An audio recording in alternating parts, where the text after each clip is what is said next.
ಇತ್ತೀಚಿನ ಸಂಚಿಕೆಗಳನ್ನು ಜಾಹೀರಾತಿನ ಕಿರಿಕಿರಿ ಇಲ್ಲದೆ ನೋಡಿ.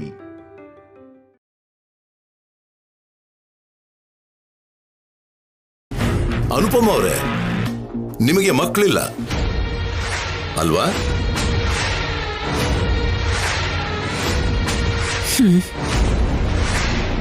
ಯಾಕಿಲ್ಲ?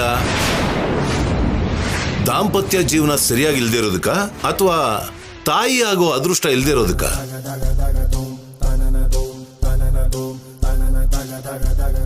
ನನ್ನ ಗಂಡ ಅಜಯ್ ಅವರನ್ನೇ ನಾನು ಮಗು ಅನ್ಕೊಳ್ತಿದ್ದೆ, ಅದೇ ರೀತಿ ನೋಡ್ಕೊಳ್ತಿದ್ದೆ. ನಿಮ್ಮನ್ನು ಅವ್ರ ಹೆಂಡತಿ ಮಗಳು ಸರ್ವಸ್ವ ಅಂತ ಯಾಕೆ ಅನ್ಕೊಳ್ಳಿಲ್ಲ?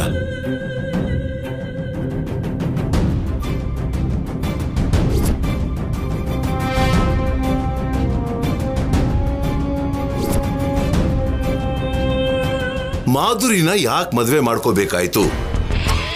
ನೀವು ಬೇಡ ಅಂತನಾ ಅಥವಾ ಅವ್ರಿಗೆ ಮಕ್ಕಳು ಬೇಕಿತ್ತು ಅಂತನಾ?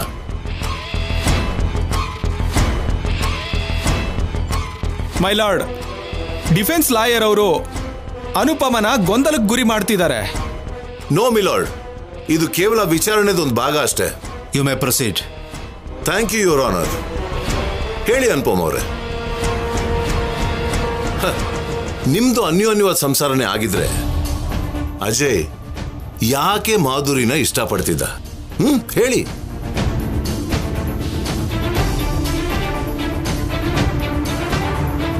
ನಮ್ಮಮ್ಮನೇ ನಿನ್ ಗಂಡನ ಮದ್ವೆ ಮಾಡ್ಕೊಂಡಿದ್ದು ಅಂತ ಹೇಳು ಅನುಪಮ. ಏನೂ ಆಗಲ್ಲ. ಕಲ್ಯಾಣಿ ಅವರೇ, ಅವ್ರು ಮಾತಾಡ್ಲಿ ಬಿಡಿ. ಅನುಪಮ ಅವರೇ, ನೀವು ಹೇಳಿ.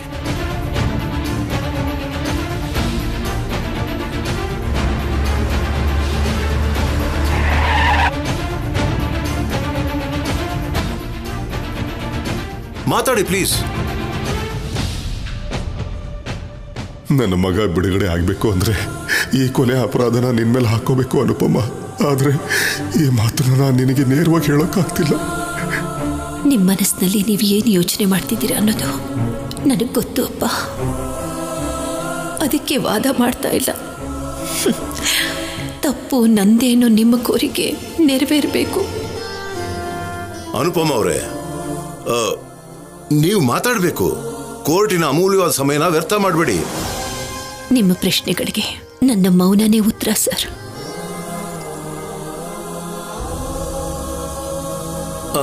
ನೋ, ನೀವು ಹಾಗೆ ಹೇಳಬಾರ್ದು. ನಿಮ್ಮನ್ನು ಬೇಡ ಅಂತ ಅಜಯ್ ಮಾಧುರಿ ಅವ್ರನ್ನ ಮದುವೆ ಮಾಡ್ಕೊಂಡಿದ್ದಕ್ಕೆ ಕಾರಣ ನೀವು ಇಷ್ಟ ಇಲ್ಲ ಅಂತನಾ ಅಥವಾ ಅವ್ರಿಗೆ ಮಕ್ಕಳು ಬೇಕು ಅಂತನಾ? ಒಂದೇ ಒಂದು ಮಾತಲ್ಲಿ ನೀವು ಉತ್ತರ ಕೊಡಿ ಸಾಕು. ಪ್ರತಿಯೊಬ್ಬರಿಗೂ ತಂದೆ ಆಗ್ಬೇಕು ಅನ್ನೋ ಆಸೆ ಇರುತ್ತಲ್ವಾ? ರೈಟ್. ಮಾಧುರಿ ಜೊತೆ ಅವ್ರ ಜೀವನ ಹಂಚ್ಕೊಂತಿದ್ದಾರೆ ಅಂತ ನಿಮಗೆ ಗೊತ್ತಾದ್ಮೇಲೆ ಈ ಜನ್ಮದಲ್ಲಿ ನೀವು ತಾಯಿ ಆಗೋಕ್ ಸಾಧ್ಯ ಇಲ್ಲ ಅಂತ ಗೊತ್ತಾದ್ಮೇಲೆ ಅವರಿಬ್ಬರನ್ನು ನೀವು ಯಾಕೆ ಅಕ್ಸೆಪ್ಟ್ ಮಾಡಲಿಲ್ಲ?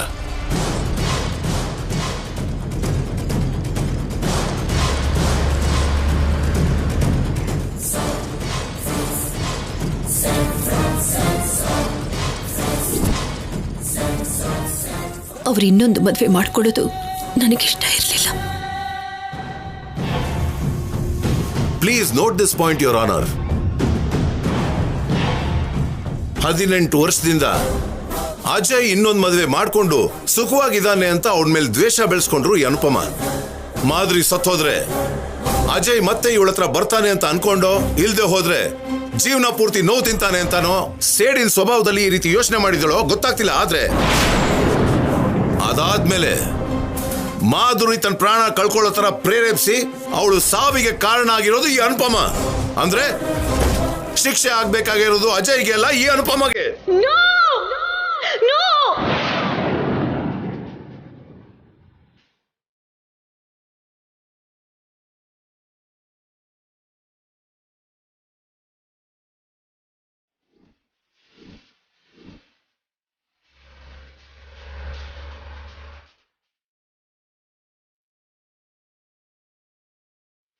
ಅನುಪಮ ಒಳ್ಳೆಯವಳು.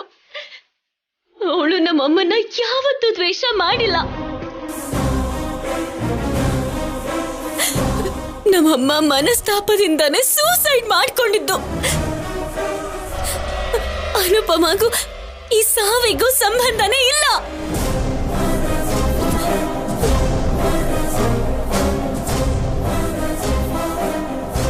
ಹೌದು ಯುವರ್ ಆನರ್, ಅವರ ತಂದೆಯಿಂದನೇ ಕಲ್ಯಾಣಿ ಅವರಮ್ಮ ಸತ್ತು ಹೋದ್ರು ಅಂತ ಮಗಳಾದ ಈ ಕಲ್ಯಾಣಿನೇ ಒಪ್ಕೊಂಡಿದ್ದಾಳೆ. ತೀರ್ಪು ಕೊಡಬೇಕಾದ್ರೆ ಅವಳ ಮಾತನ್ನೇ ಸಾಕ್ಷ್ಯಾಧಾರವಾಗಿ ತಗೊಂಡಿದ್ದಾರೆ ಅಂತ ಈ ಸಂದರ್ಭದಲ್ಲಿ ಕೋರ್ಟ್ಗೆ ನೆನಪು ಮಾಡ್ತಿದ್ದೀನಿ. ಕಲ್ಯಾಣಿ, ನೀವು ಆವೇಶದಿಂದ ನಿಮ್ ತಂದೆ ಮೇಲಿನ ಕೋಪದಿಂದ ಹಾಗಂದ್ರಿ ಅಂತ ಅವತ್ತು ಹೇಳಿದ್ರಿ. ನಿಮ್ ತಾಯಿ ಸಾಯೋವಾಗ ಅನುಪಮ ಅನ್ನೋ ಹೆಸರು ಹೇಳಿ ಪ್ರಾಣ ಬಿಟ್ರು ಅಂತ ಹೇಳಿದ್ರಿ. ಹೌದಾ ಅಲ್ವಾ? ಹೌದು. ಒಂದ್ ನಿಮಿಷ ಮಿಲಾರ್ಡ್, ಗಂಡ ಹೆಂಡತಿ ಒಟ್ಟಿಗೆ ಬಾಳ್ದೆ ಬೇರೆ ಬೇರೆಯಾಗಿ 2 ವರ್ಷ ಇದ್ರೆ ಅವ್ರು ವಿಚ್ಛೇದಿತ್ರು ಅಂತಾನೆ ಲಾ ಹೇಳುತ್ತೆ. ಅನುಪಮ ಅಜಯ್ ಇಬ್ರು 18 ವರ್ಷದಿಂದ ಬೇರೆ ಇದ್ದಾರೆ.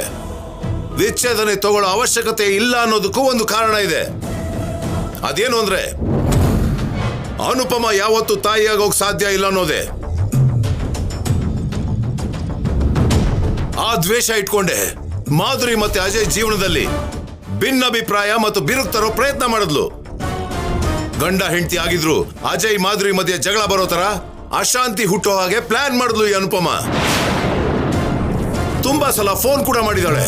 ನಮ್ಮಪ್ಪನ ಜೊತೆ ಮಾತಾಡ್ತಿದ್ಲೇ ಹೊರತು ನಮ್ಮಮ್ಮನ ಜೊತೆ ಅನುಪಮ ಯಾವತ್ತೂ ಮಾತಾಡಿಲ್ಲ. ಹೌದಮ್ಮ,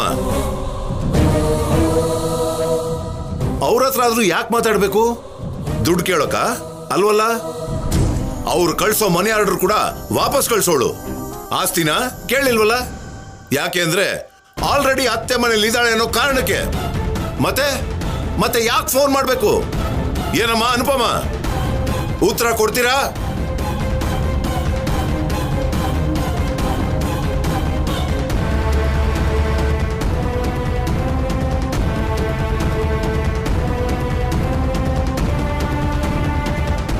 ಮಾವಯ್ಯನವ್ರ ಆರೋಗ್ಯ ಸರಿ ಇರ್ಲಿಲ್ಲ, ಅದಕ್ಕೆ ಹೇಳಿರ್ಲಿಲ್ಲ.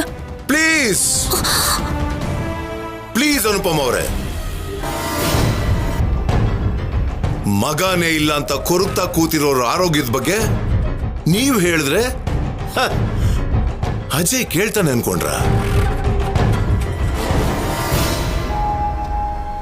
ನಿಮಗ್ ಸಿಗದೆ ಇರೋ ಸಂತೋಷ ಅದೃಷ್ಟ ಮಾಧುರಿಗೆ ಸಿಕ್ತಲ್ಲ ಅನ್ನೋ ದ್ವೇಷದಿಂದಾನೆ ಮಾಧುರಿ ಆತ್ಮಹತ್ಯೆ ಮಾಡ್ಕೊಳ್ಳೋವರೆಗೂ ತುಂಬಾ ಪ್ರಯತ್ನ ಪಟ್ರಿ.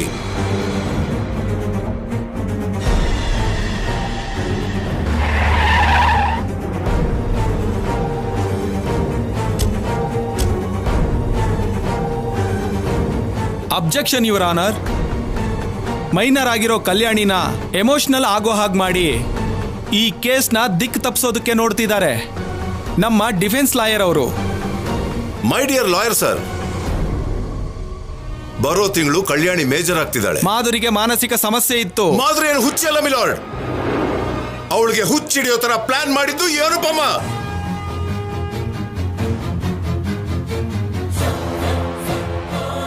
ಮಾಧುರಿನ ಹೆದರ್ಸ್ತಿದ್ಲು.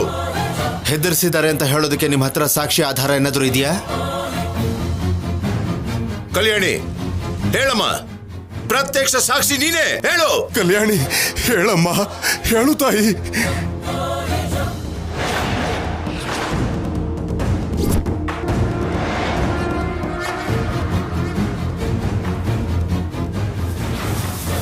ಹೇಳಮ್ಮ. ನಮ್ಮಮ್ಮ ಸತ್ತು ಹೋಗೋದಕ್ಕೆ ಅನುಪಮ ಅಂತೂ ಕಾರಣ ಅಲ್ವೇ ಅಲ್ಲ.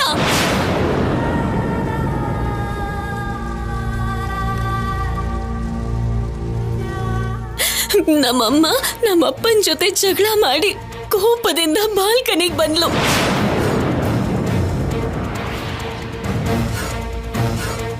ತಲೆ ತಿರುಗಿ ಬಿದ್ದು ಹೋಗ್ತಿರ್ಬೇಕಾದ್ರೆ ನಮ್ಮಪ್ಪ ಅವ್ರ ಕೈ ಹಿಡ್ಕೊಂಡ್ರು, ಕಾಪಾಡೋದಕ್ಕೆ ಪ್ರಯತ್ನ ಪಟ್ರು.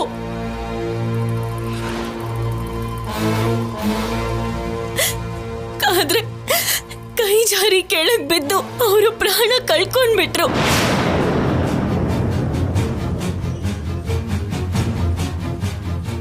ಅಷ್ಟೇ ಬಿಟ್ರೆ ಅನುಪಮ ನಮ್ಮಮ್ಮನ ಸಾಯಿಸಿಲ್ಲ, ಅವರನ್ನ ಬೆದರಿಸೂ ಇಲ್ಲ.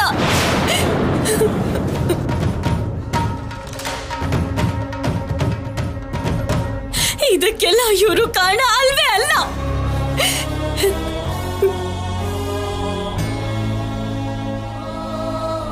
ಮತ್ತೆ ಹಾಸ್ಪಿಟ್ಲಲ್ಲಿ ನಿಮ್ಮಮ್ಮ ಅನುಪಮ ಹೆಸರು ಯಾಕೆ ಹೇಳಿದ್ದು? ನನಗ್ ದಿಕ್ಕು ಅನುಪಮ ಅಂತ ಹೇಳಿದ್ಲು. ಹಾಗೆ ಮಾತಾಡಬಾರ್ದು ಕಲ್ಯಾಣಿ. ನಿಮ್ಮಪ್ಪ ಬಿಡುಗಡೆ ಆಗ್ಬೇಕು ಅಂದ್ರೆ ನಿಮ್ಮಮ್ಮನ ಸಾವಿಗೆ ನಾನೇ ಕಾರಣ ಅಂತ ನೀನು ಹೇಳಲೇಬೇಕಮ್ಮ.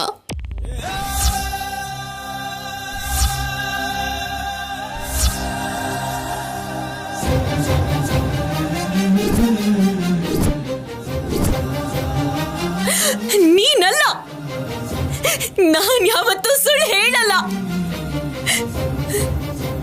ಕಲ್ಯಾಣಿ, ನನ್ನ ನೀವು ಏನ್ ಅನ್ಕೊಂಡ್ರು ಪರವಾಗಿಲ್ಲ. ನಮ್ಮಮ್ಮ ಕೈ ಜಾರಿ ಕೆಳಗ್ ಬಿದ್ದು ಸತ್ತು ಹೋದ್ಲೇ ಹೊರತು ಅವಳನ್ ಯಾರು ಕೊಲೆ ಮಾಡಿಲ್ಲ. ನಮ್ಮಮ್ಮನ ಯಾರು ಸಾಯಿಸಿಲ್ಲ. ಅವಳೇ ಸತ್ತು ಹೋದ್ಲು, ಸತ್ತು ಹೋದ್ಲು, ಸತ್ತು ಹೋದ್ಲು.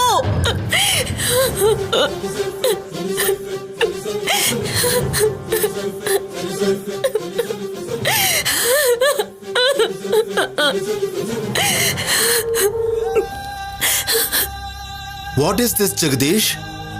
ಬರೀ ಕೇಸನ್ನ ಮಾತ್ರ ಅಲ್ಲ, ಕೋರ್ಟ್ನ ಕೂಡ ತಪ್ಪು ದಾರಿಗೆ ಹೋಗೋ ಹಾಗೆ ಮಾಡ್ತಾ ಇದ್ದೀರಾ ನೀವು. ಅದು ಹಾಗಲ್ಲ ಮಿಲಾರ್ಡ್. No excuses. ಇನ್ಯಾವತ್ತೂ ಇಂತಹ ಪ್ರಯತ್ನಗಳನ್ನ ಮಾಡಬೇಡಿ. ಸೀನಿಯರ್ ಲಾಯರ್ ಅಂತ ನಿಮಗೆ ಎಚ್ಚರಿಕೆ ಕೊಟ್ಟು ಇದೇ ಮೊದಲ ತಪ್ಪು ಅಂತ ಕ್ಷಮಿಸ್ತಾ ಇದ್ದೀನಿ. The court is adjourned.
ಚೆನ್ನಾಗಿದೆ ರೀ, ತುಂಬಾ ಚೆನ್ನಾಗಿದೆ.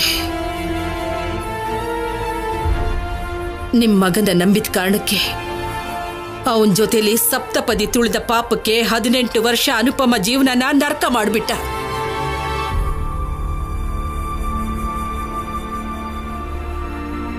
ಇವಾಗ ನೀವು ಅವಳು ಬದುಕಿರೋದೇ ಇಷ್ಟ ಇಲ್ಲ ಅನ್ನೋ ಹಾಗೆ ನ್ಯಾಯಾಲಯದಲ್ಲಿ ಶಿಕ್ಷೆ ಕೊಡಿಸಿ ಜೀವನ ಪೂರ್ತಿ ಕತ್ತಲ ಕೋಣೆಯಲ್ಲಿ ಇಡಬೇಕು ಅಂತ ನೋಡಿದ್ರಿ.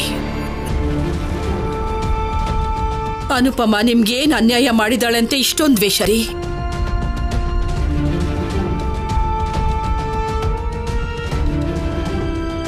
ಇಷ್ಟು ವರ್ಷ ಜೀವನ ಮಾಡಿರೋ ನಾನೇ ನಿಮ್ಮ ಮನಸ್ಸಲ್ಲಿ ಏನಿದೆ ಅಂತ ತಿಳ್ಕೊಳ್ಳೋದಕ್ಕೆ ಆಗ್ತಿಲ್ಲ.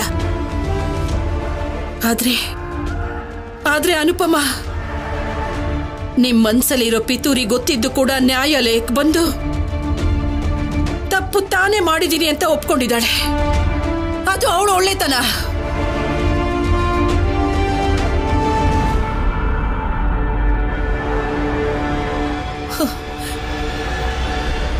ನಾನು ಅನುಪಮನ ದತ್ತು ತಗೊಂಡಾಗ ನೀವು ನಿಶಬ್ದವಾಗಿ ಏನೂ ಮಾತಾಡದೆ ಇದ್ದಿದ್ದಕ್ಕೆ ಅದು ನೋವಿಂದ ಅಂತ ಅನ್ಕೊಂಡೆ ರೀ.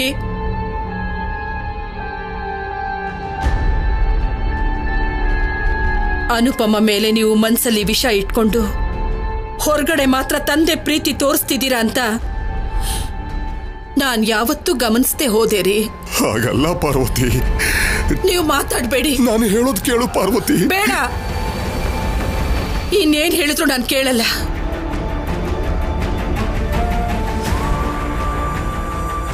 ನಿಮ್ ಮನ್ಸೇನು ಅಂತ ಇವತ್ತು ನನಗೆ ಗೊತ್ತಾಯ್ತು. ನೋಡಿ, ಅನುಪಮಂಗೆ ಯಾರು ಇಲ್ಲ ಅಂದ್ರು ನಾನಿದ್ದೀನಿ ರೀ.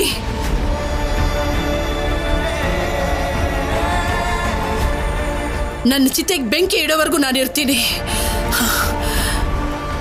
ಬಾಮ್ಮ.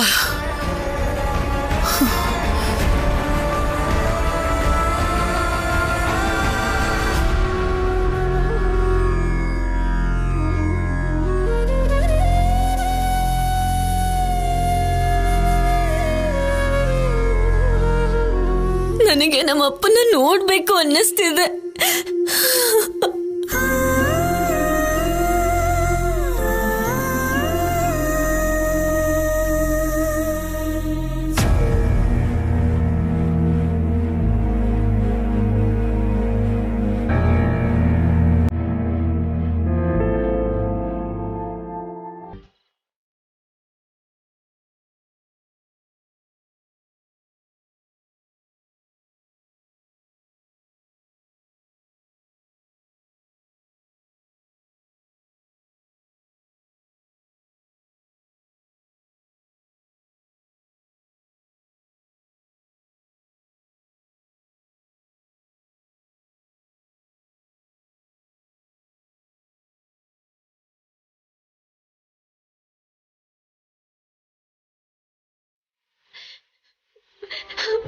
ಅಪ್ಪ,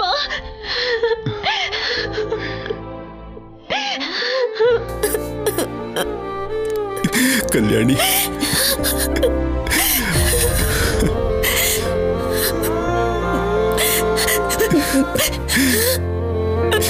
ಹೇಗಿದೆಯಮ್ಮ?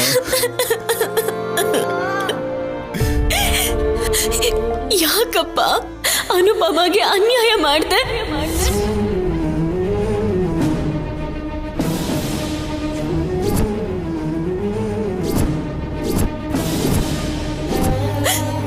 ಅನುಪಮ ಎಷ್ಟು ಒಳ್ಳೆಯವಳು. ಅನುಪಮಗ ಅನ್ಯಾಯ ಮಾಡ್ಬೇಕು ಅಂತ ಅದ್ ಹೇಗ ಅನ್ನಿಸ್ತಪ್ಪ ನಿಂಗೆ? ಪಾಪ ಅನುಪಮ, ನಿಜ ತಿಳ್ಕೊಳ್ದೆ ಅಮ್ಮ ಸಾಯ್ಬೇಕಾದ್ರೆ ಅವಳು ನನ್ನ ಹತ್ರ ಅನುಪಮ ಅಂತ ಹೇಳಿದ್ ಒಂದೇ ಒಂದ್ ಮಾತಿಟ್ಕೊಂಡು ಅನುಪಮ ಇಂದಾನೆ ಇದೆಲ್ಲ ನಡೀತು ಅನ್ನೋ ನಿರ್ಧಾರಕ್ಕೆ ಬಂದು ನನ್ನ ಮಾತುಗಳಿಂದ ನನ್ನ ಕೈಯಿಂದ ಅನುಪಮಗೆ ನರ್ಕ ತೋರಿಸ್ಬಿಟ್ಟೆ. ಆದ್ರೂ ಸರಿ, ನಗ್ತಾನೆ ನನ್ನ ಎಷ್ಟು ಚೆನ್ನಾಗಿ ನೋಡ್ಕೊಂಡ್ಲು. ಆದ್ರೆ ನಾನು ಅದನ್ನು ಕೂಡ ನಾಟಕ ಅಂತಾನೆ ಅನ್ಕೊಂಡೆ. ಅನುಪಮ ಮಾಡಿರೋ ತ್ಯಾಗನ ಅರ್ಥ ಮಾಡ್ಕೊಳ್ದೆ. ನೀನು ಅನುಪಮ ಮದ್ವೆ ಆಗಿರೋ ಫೋಟೋ ನೋಡಿ ಅವಳನ್ನ ಅಪಾರ್ಥ ಮಾಡ್ಕೊಂಡೆ. ನನ್ನಿಂದ ಸಹಿಸೋಕಾಗ್ಲಿಲ್ಲ. ಅನುಪಮನ ಜೈಲಿಗೆ ಕಳಿಸ್ಬೇಕು ಅಂತ ನೂಡಲ್ಸ್ ಅಲ್ಲಿ ವಿಷ ಹಾಕ್ಬಿಟ್ಟೆ ಅಪ್ಪ.